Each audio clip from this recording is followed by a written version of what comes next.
Hello, Pisces! What's next sa iyong love life? Buhay, relasyon, pag-ibig, kerida, number 2. Charis, hindi. Kulang tayo ng ilang messages para sa inyo. Ano pa man ang inyong relationship status ngayon, single, in a relationship, or married, kuha lang tayo ng ilang mensaheng gabay. This is, ayan, may blessing. Narinig nyo ba yon? Tayo po ay live na live. May blessing ng pag-atching. Ngayon palang i-claim natin na merong blessing sa inyong love life. Okay, hindi. Charis lang. Okay, naghang na po dahil sa blessing na pag-atching ni Kuya sa bahay ni Kuya. Pero kuha tayo ng ilang messages para sa mga Pisces. Anong ating maiwan para sa kanila? Mensaheng gabay lamang po. June to July 2024. Message. Pisces. Anong parating sa kanilang buhay, pag-ibig?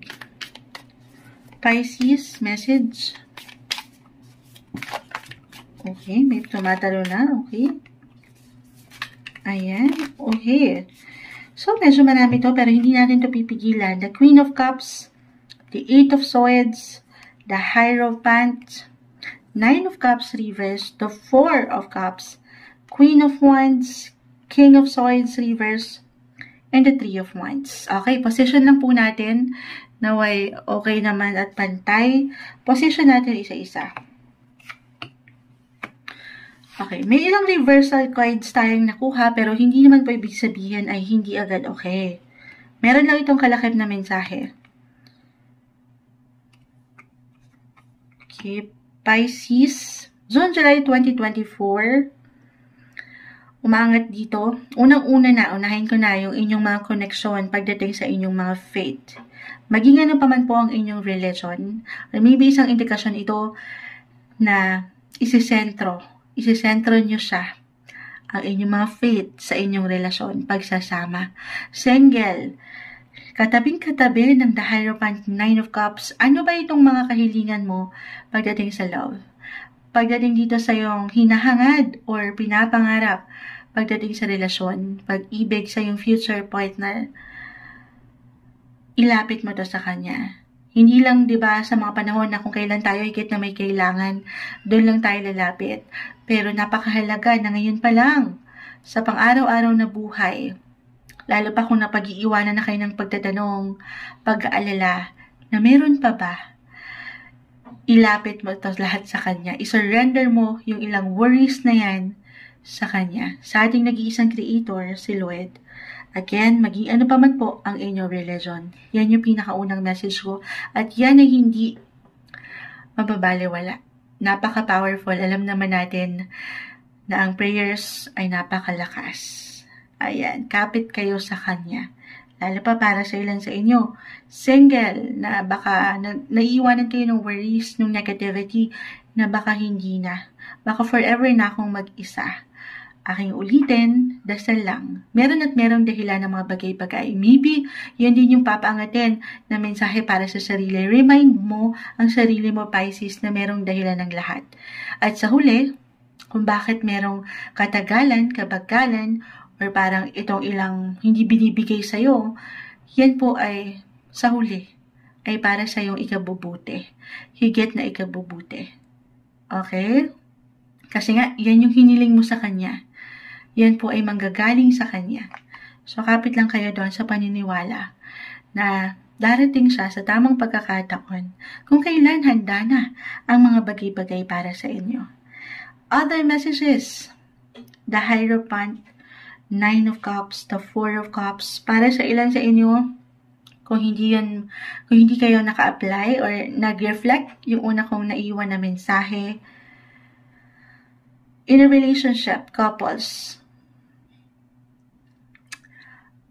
Okay, parang dito umaangat yung tradition nyo.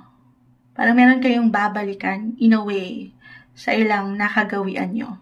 Sa pamilya, especially, or nakalakhan nyo.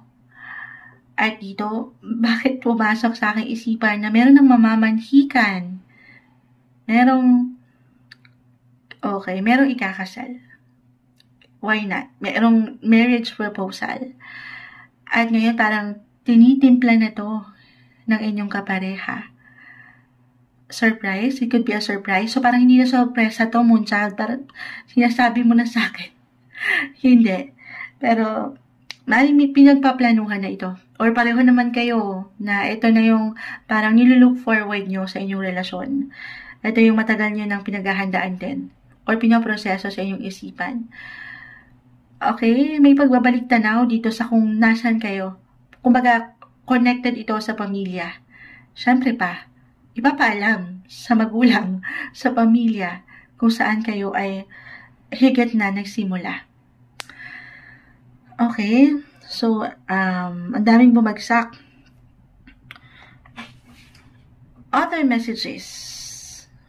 Speaking of family, kung hindi man ito marriage proposal, maring, sabi ko nga, kahit sa simpleng pagpaplano, ay bubuo na kayo ng pangarap na makabuo ng sariling pamilya. O lumagay na talaga sa tahimik. Ayan, andito kasi yung ilang plans for the future, the Three of Wands. For some of you, may pag-spark po talaga ng inyong buhay, pag-ibig, relasyon. Kung meron kayong hinihintay mula sa nakaraan, kasi umaangat dito kung saan kayo, yung inyong nakasanayan, nakalakhan, it could be about your past. Para sa ilan, just only take what resonate. Okay, merong pag-aksyon tayong nakikita dito. Merong papunta sa inyo. Merong pabalik. Or kayo itong papunta. Reversal tayo every time. Maaaring kayo itong babalik sa isang tao or merong manunumbalik kahit sa simpleng pakiramdam. Pero may pag-angat ng inyong mga feelings pagdating sa, kumbaga growing up, kung ano kayo habang lumalaki. It could be about your exes or partner, childhood start, high school, love life, yung ganon. Over lang ito. May connection, reconnection, or reconciliation. But this time, mas na rin kasi kayo, mas better kung paano nyo dinadala yung sa relasyon. Relationship, married, ano pa man yan, alisin, ito. Napaka-normal na pagpapayo. Yung ilang negativity. Yung ipan. Para sa ilang merong agam. Kumbaga, parang hindi ko ito misan kung meron talaga kayong visible na problema, conflict, tension, pagsasama. Ito yung surrender. Surrender it all to God.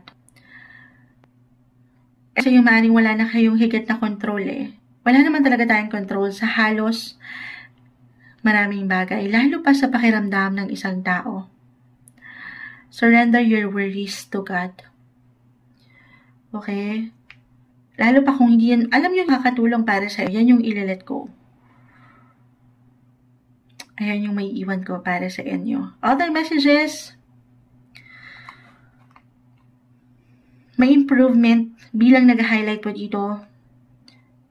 Kung saan kayo, sabi ko nga, lumaki, buhay pamilya. May something positive sa part na yan. Or may enjoyment, may reunions. Meron kayong makikilala ulit na parang yung feeling ay deja vu. Deja vu ba yun? Nostalgic. Ayan, at yan mapapareflect kayo.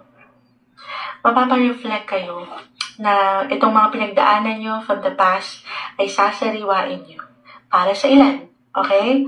Or, ayun nga, maybe isang message lang din ito, especially kung meron kayong ilang struggle right now sa relationship, couples, married, to reflect. Do some reflection dito sa ilang patuloy yung kinaya. Kasi maaring ano lang to eh, test, challenge, sariwain kung saan kayo simula. Yung ilang dahilan nyo. Yung ilang naipangako nyo sa isa't isa sa bana. Ayan. At isentro, yung una kong mensahe, isentro yung inyong mga faiths. I-add ko na bilang may paglalim sa connection. Why not? Para sa ilan sa may magpa-positive.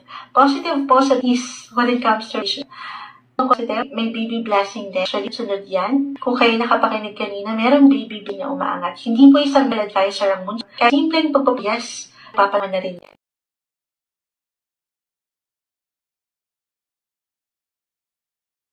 Ano nga, nagawa na tayo ng ilang messages para sa inyo. Pisces, more quality time with your loss. Nagulat naman ako. Lubad siya. Fourth child. Fourth house of home and family. Your emotions, your feelings, kung nasan yung root, ayan, roots, kung saan ka lumaki, yung iyong kinalakhan, or anything related with family. Maaring etong si the one, single, a family friend. Sabi ko nga, growing up, nakakasama mo na to. Pero may beautiful, tayong nakikita, beautiful agenda, scenario, na may patungkol sa pamilya. Finding, meron kang matutuklasan, malalaman kung saan, ayan, sabi ko nga, mas better ka na, mas wiser, mas aangat yung intellectual side. Yakapin mo yan. Dahil dito, so, o ilang pagpaplano nyo, kahit sa simple pagpaplano, na bumuo ng pamilya. Confidence, tiwala, sapat na tiwala. Sa sarili, sabi ko nga, confidence, tiwala, sa bawat seso na pagdaanan sa pag-ibig, yun, at himala sa Kanya. Sa ating nag-creator, laksan mo ang loob sa Kanyang, sa iyong paniniwala, sa iyong faith. Okay? And spirit guides. Spirit guides. Meron kang gabay. Umaangat, unang-una pa lang yung mention about your spiritual journey. Pisces, June to July 2024, usaping pag-ibig, relasyon. Ito yung may iwan natin para sa inyo.